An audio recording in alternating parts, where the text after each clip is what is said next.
Well, if you are a non-permanent resident in South Africa and you are currently studying law, you might need to consider alternative career paths. A latest court case confirming that foreign nationals who don't hold permanent residency cannot be enrolled as legal practitioners.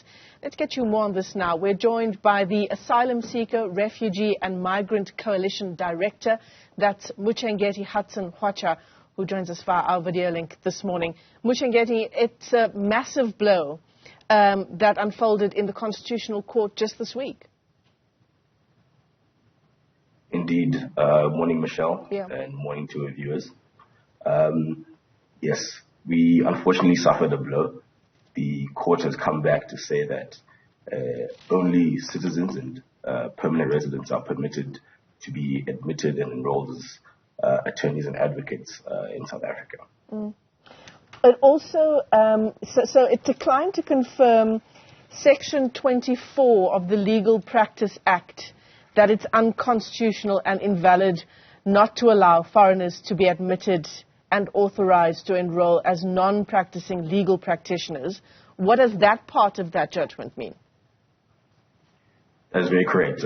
What the court has come back, the relief that we sought was for non-citizens who are on otherwise work-allowing visas and permits to be admitted as advocates and or attorneys. However, the High Court out of Bloemfontein had granted the relief of allowing these individuals to be non-practicing. So what the Court has done, it has closed the door on both legs of those of relief, both for the practicing and the non-practicing admission. So it's an unfortunate situation that we find ourselves in, and we do not agree with some of the court's findings. Respectfully so. So this application was brought by Lesotho nationals and Zimbabwean nationals who had entered into contracts of articles. They'd completed vocational training. They'd passed the practical exams for attorneys. There had been a long road that they had traveled in terms of their legal careers here in South Africa. What happens now? They are in a very precarious situation. As I said, the court has closed the door.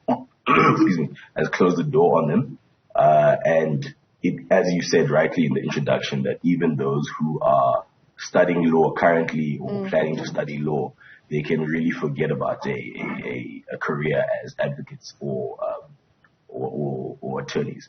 They may be able to get a career and other roles in the legal industry, such as legal advisors.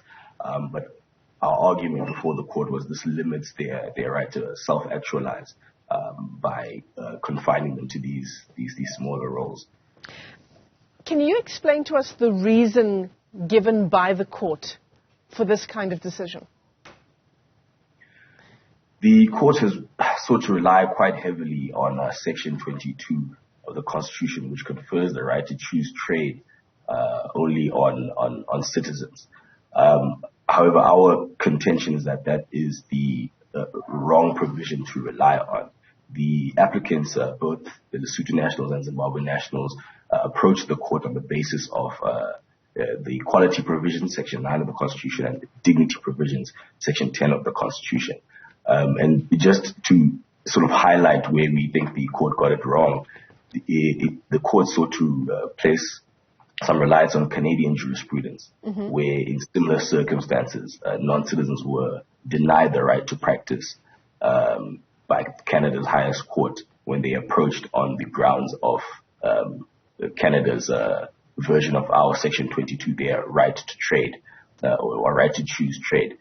However, the court, we think, overlooked a subsequent a case out of Canada's highest court, where applicants approached the court on the basis of equality provisions and were successful and able to practice law. So that is just one example of where we think the court made a misstep. Yeah. Is there some kind of leeway to be found in this part of the judgment, the limitation created by Section 24 is tailored to the admission of legal practitioners but does not operate as a blanket ban on employment in the profession in general. I mean, is that something that people who are already qualified in this profession, is that something that they can use as a way of operating in the legal profession? Indeed, yes, they can take up roles as researchers, as legal advisors, as I previously stated.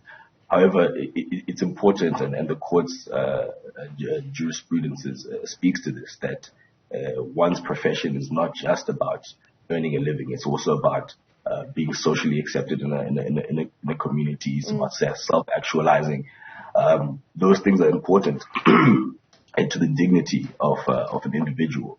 And we think that the court has usurped those rights when it comes to our applicants and similarly situated persons. So what is your advice this morning to people who are affected by this, as you say, devastating blow in the Constitutional Court? If I can be frank, we are still digesting the content of the judgment, but it's a dire blow. There are lots of young people who are aspirant legal practitioners, but by virtue of their nationality, which of course they inherit from their parents, they're going to be barred from practicing in this jurisdiction. And I might add that there are young people who were born here and have lived there, they're here their entire lives, but because of this, what we think is an arbitrary exclusion, they can essentially forget about a career in the legal profession as an attorney or an advocate. Yeah. Exactly. As you say, devastating blow, and I'm sure one that we will all come to terms with, especially those in the industry in the coming days. Muchengeti, let me thank you for your time this morning. He's the director for the Asylum Seeker, Refugee and Migrant Coalition. Devastating blow there in the Constitutional Court, which means that if you are a non-permanent resident of South Africa and you want to operate in the legal fraternity, that is now off the table.